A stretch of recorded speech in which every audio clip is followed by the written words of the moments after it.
Hello everybody and welcome to English 332. I am your host, Professor Matt Cohen, and this, my friends, is the birth of the American novel. Here we are at the beginning of a new semester, and I'm really excited to be teaching this online version of Birth of the American Novel. You know, usually what happens in classes is I look out into a sea of faces of people I've never met before, and I think, look, there it is. You people, you are the future. You're the future of this country. You're going to save us. You're the future of Nebraska. You're going to bring us to new heights. But this time I'm just staring into a camera. And so, I don't know. We'll see how it goes. But believe me, though I cannot see you, I have faith in you. I'm going to start by introducing myself. I have set up an online forum, a little discussion post area for you to introduce yourselves. I've asked you to answer a few questions there so that we can get to know each other. So fill it out as soon as you can, and I look forward to reading that and get to know each other. So I guess I'll just go ahead and introduce myself a little bit since it seems only fair. Now, normally, I would tell you a bunch of lies that are highly entertaining. But unfortunately, I can't do that this time because my brother is filming me. And while he doesn't know the whole story, he does know a lot of it. Yeah. Okay. So I'm gonna just don't call me out, okay? Because this is I'm trying to entertain people. All right. Yeah. So I'm Matt Cohen. I was born in Tucson, Arizona, in a very different time. I can't say how long ago it was because I don't remember. And when I was a kid, we moved to New Orleans, Louisiana. Actually, I think I was 1 when my parents drove. You weren't even born yet. So everything was great. And we drove across Texas and Arizona in the hot summer sun, and somehow we survived, and they didn't leave me on the side of the road, which they have thought about doing many times since. And later on we moved to Murray, Kentucky, which is in the little tiny far western corner. And that is where we are right now filming this, from the boonies. The Jackson Purchase. Whatever that is. Look it up. We're going to talk about Jackson, actually, in just a couple of weeks.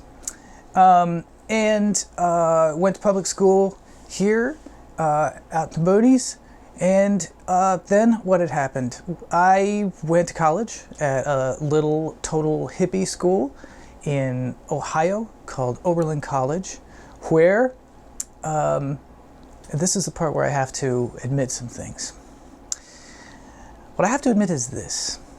You would think, because I'm teaching an English class, that what happened was I got a degree in English and I became so excited about literature that I had to go on and I had to study it in graduate school. I had to spend my time reading literature and thinking about it and writing about it because I just love it. But that's not what happened. Actually, I was a history major, loved history, and I did Spanish. Did Spanish because my what is Leo? Step-grandfather? Or step-grandfather was from Juárez, Mexico.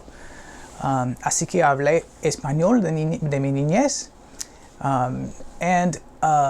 So I did that stuff. And I went to graduate school eventually after working as a sports writer, and after being a photographer, and what else did I do? McDonald's. Grease traps. Oh yeah, cleaning out grease traps at McDonald's. That was awesome.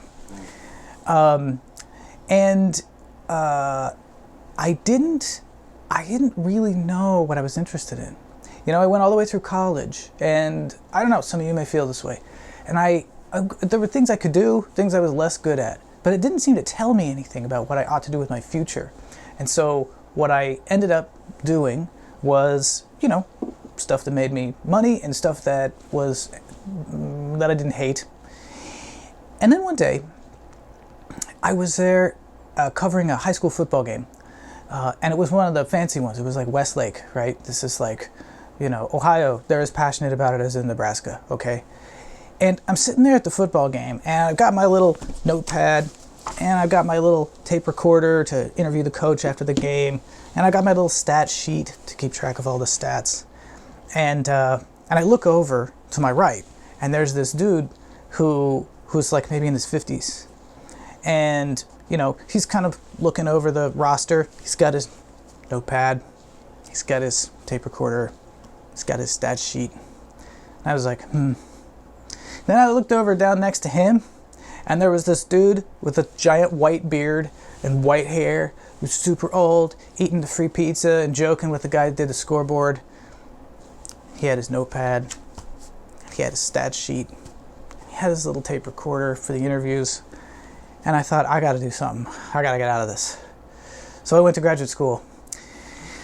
I was not very competitive for graduate school because I was not a good student, really. I was enthusiastic, but my grades were not so great. You make that face, but it's really true. You can check the records. All right. That is on record, man. I was a good student. I read your thesis. See what that got me. Your Guitar player. Your thesis was funny, but it was not good. No, it was supposed to be 20 pages. Okay, so what I did was I saw this poster in the English department. I did take some English classes, and it said that there was this thing called American Studies at the College of William and Mary in Virginia, and I should apply there. So I did, and that was one of the very, very small number of programs that I got into. And so I studied something called American Studies. So this is to say that I am completely unqualified to teach this class. I'm sorry about that, but life is hard. So I have a PhD in American Studies, which I don't know what it means. We study America. But what it means is that I'm interested in how people study things. I'm interested in how do you decide what is evidence? How do you decide how to connect evidence to an argument about something? How do we make these leaps in whatever thing we're studying, whether it's history or English or psychology, anthropology, you name it. I'm curious about that. And so that shapes the way I think about literature, which is one of the hardest things to study. I know. I think in English we have a reputation. Okay, here's the embarrassing thing. Everyone else in my family has a degree in English. I am the only one who does not. We have to bleep that out. We will. Okay. Man. Hey, Mom. Here's an example. My mom, right? My mom has an English degree. And so she's going to be sitting in on this, and she's going to be, hey, you should come say hi to the people. Hi, people. Just lean in. Lean over here. Oh, hi. Look, it's my mom. Hi. She's got her Christmas gear on. Yeah, Christmas gear. Yeah, thank you, Mom. You're welcome. Okay. Don't listen to anything I say here. Because this is the problem. They can check me on all this stuff. Keep me honest. Or whatever. Yeah. So here's the thing. The American Studies degree meant that I studied three things. I studied history, I studied literature, and I studied art history. And when I got out, the only jobs really were in English. And so I managed somehow to land one of them by fooling the people at Duke University. They're not that hard to fool, actually. By fooling them into thinking that I knew what I was talking about. And that's how I got here today. Oh, I went to the University of Texas after that and taught there for a little while. Whatever. We're not in the same conference anymore, so it's fine. We can all get over these things. Go Big Red. So, here we are, and we're going to do The Birth of the American Novel. I can't wait. Is there anything else I should say about myself? Do they need to know? They're going to learn. That time you busted your head open when we were playing basketball drunk after Eric's party, when I took you to the emergency room. And they didn't give me any anesthetic. And they shaved right into your hairline. Yeah. Yeah. Yeah. And they put a bunch of grease on my head after they put the stitches in. That's right, yeah. And I was just like... students should know that.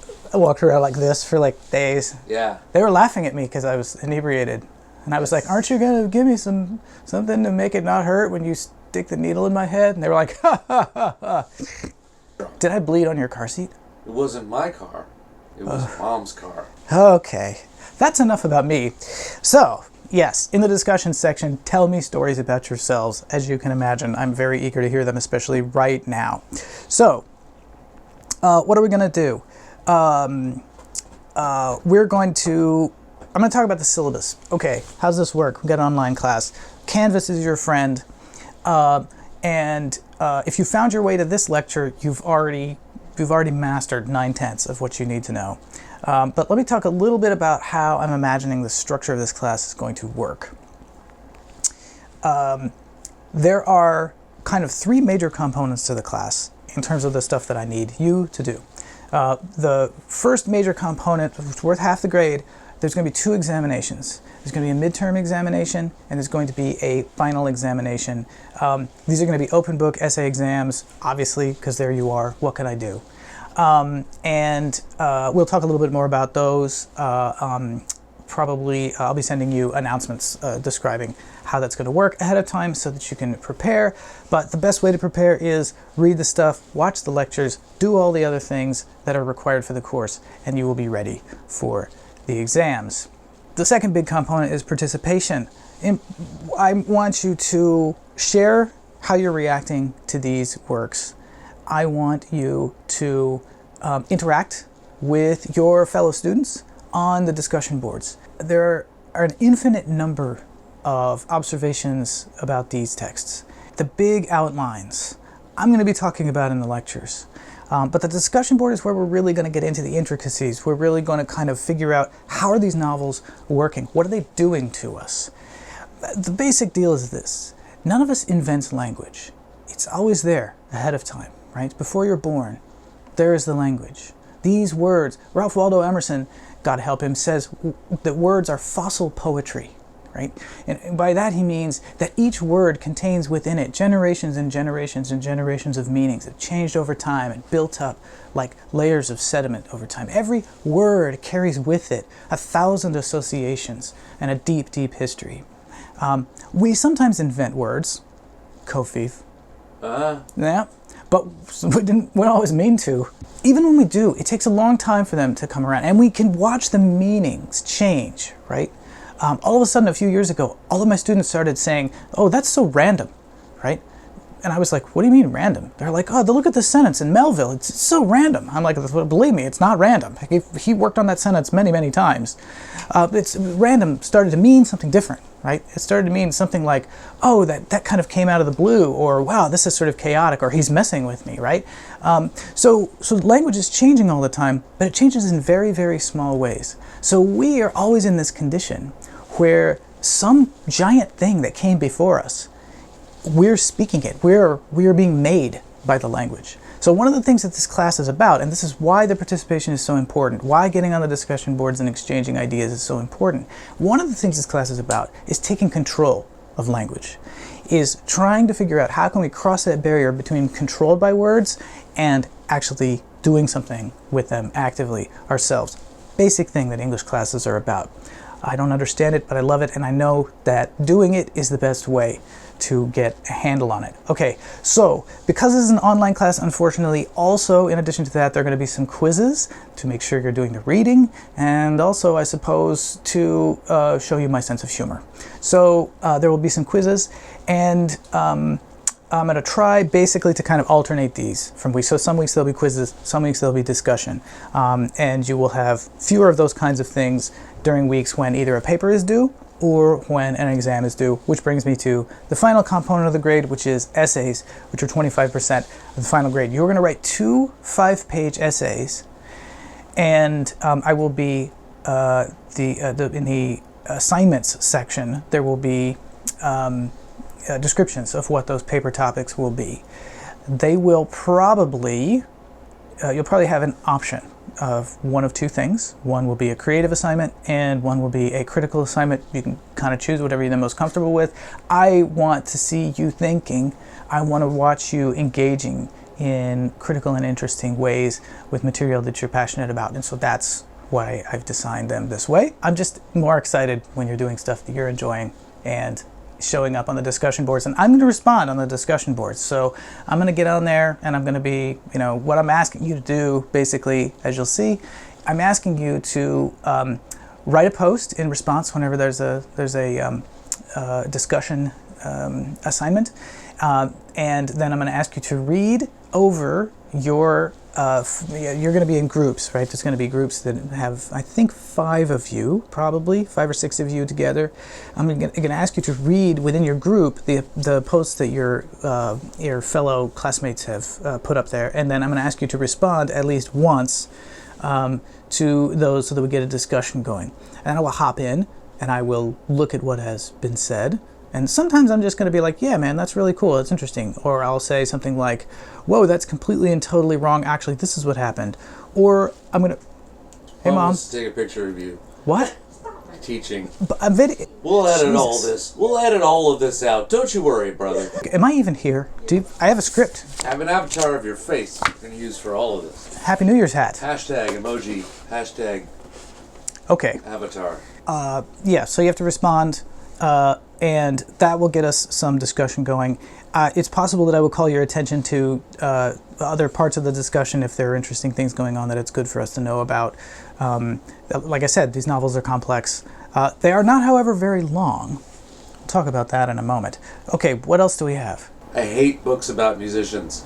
Yeah, way to put that English degree to use, buddy. I write English real good. Okay, academic integrity. You can follow along on the syllabus, by the way. It would have been good pedagogy for me to tell you, oh, just open up the syllabus page on Canvas and follow along with me. There's a whole paragraph on that, but here's the gist of it. If you feel like you need to cheat, contact me first. Come to office hours, Skype with me, send me an email and be like, I am tempted to cheat because my life is falling apart, or because somebody else's life is falling apart, or because I just feel what Poe calls the imp of the perverse. Just get in touch with me. We'll talk it over. There's no reason to do that, unless you want to be the president's lawyer. Okay, so, yes, religious holidays, let me know. A little bit easier to manage on the old onlines. Communication protocols, email me. Here is one thing that is good to know. There is going to be a separate discussion thread for technical issues with the class.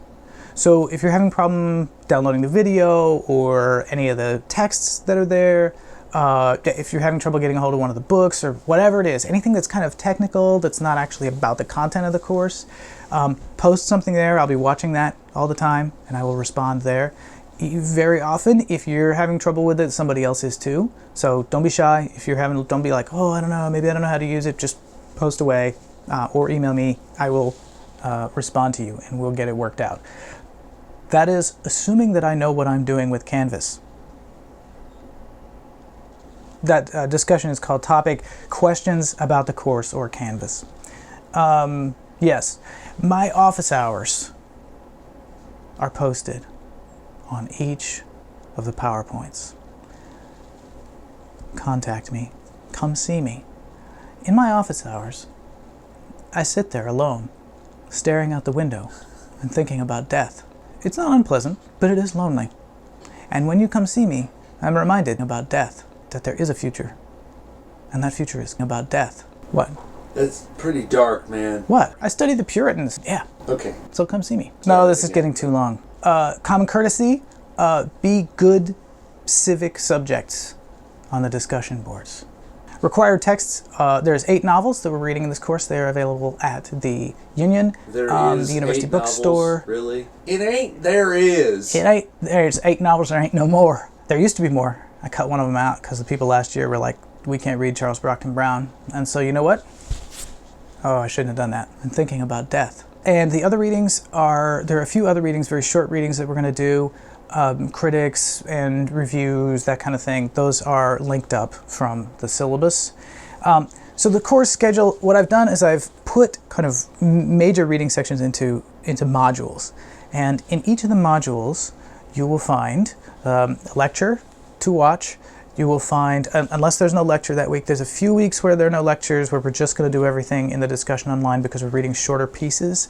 And kind of because I want to see how you read them. They're provocative in a different way than the novels are.